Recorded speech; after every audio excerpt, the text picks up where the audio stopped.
Hello everyone, welcome back to my channel. అందరు ఎలా ఉన్నారండి? బాగున్నారా? సో సిల్క్ థ్రెడ్ బ్యాంగిల్స్ని సేఫ్ అండ్ సెక్యూరిటీగా ఏ విధంగా పంపించాలో ఈ వీడియోలో చూసేద్దాం రండి. సో ఈరోజు కస్టమర్కి నేను పార్సల్ అనేది డిస్పాచ్ చేస్తున్నాను. సో లొకేషన్ వచ్చేసి హైదరాబాద్కి చేస్తున్నాను. సో హైదరాబాద్కి సేఫ్ అండ్ సెక్యూరిటీగా ఏ విధంగా పంపించాలో ఒక పిన్ టు పిన్ డీటెయిల్గా చెప్తాను, చూసేయండి. సో పంపించవలసిన యొక్క ఐటమ్స్ వచ్చేసి హెయిర్ పిన్ అండి. సో ఈ విధంగా హెయిర్ పిన్ని మనం ఈ విధంగా కవర్ టైప్లో మనం ప్యాకింగ్ చేసుకోవాలి. చూస్తున్నారు కదా, నేను క్లారిటీగా చూపిస్తున్నాను అనుకుంటున్నాను. సో ఈ విధంగా ఉండాలండి, ఓకేనా? ప్యాకింగ్ అనేది దీనికి డెఫినెట్గా ఉండాలి. సో నెక్స్ట్ మనం 2 బ్యాంగిల్స్ 55 రూపీస్వి ఆర్డర్ చేసుకున్నారు. ఈ బ్యాంగిల్స్ అనేది ఈ విధంగా మనం ప్యాకింగ్ చేసాము. అండ్ వ్రాపింగ్తో కూడా మనం ర్యాప్ చేసుకోవచ్చు. అవి ఏంటంటే ఎక్కువ డజన్స్ బ్యాంగిల్స్ ఉన్నప్పుడు సో వ్రాపింగ్ అనేది సేఫ్గా వెళ్తుంది.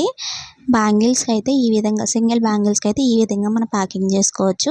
సో మీరు డౌట్ పడాల్సిన అవసరం లేదండి ఏమైనా డ్యామేజెస్ వస్తాయని. సో డ్యామేజెస్ రాకుండా మనం ఏ విధంగా పంపిస్తామో సో వీడియో మొత్తం చూడండి, మీకు అర్థమవుతుంది.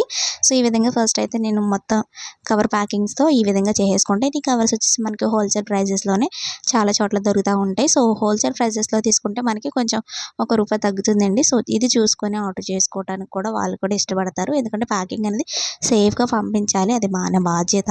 సో ఈ విధంగా నేనైతే బాక్స్లో తక్కువ ఆర్డర్ కాబట్టి ఈ విధంగా పంపిస్తున్నాను. కవర్స్ అన్నీ కూడా ఒక బబుల్ ర్యాపర్ అనేది మెయిన్ ఇంపార్టెంట్ అండి. సో మన బాంగిల్స్ సేఫ్గా వెళ్ళాలంటే ఇది ఒక మెయిన్ పాయింట్. సో ఈ విధంగా బబుల్ ర్యాపర్తో ఈ విధంగా మొత్తం కూడా మనం కవర్ చేసేసుకొని, సో దానికి ఫస్ట్ నేను ర్యాపింగ్ చుడుతున్నాను చూడండి.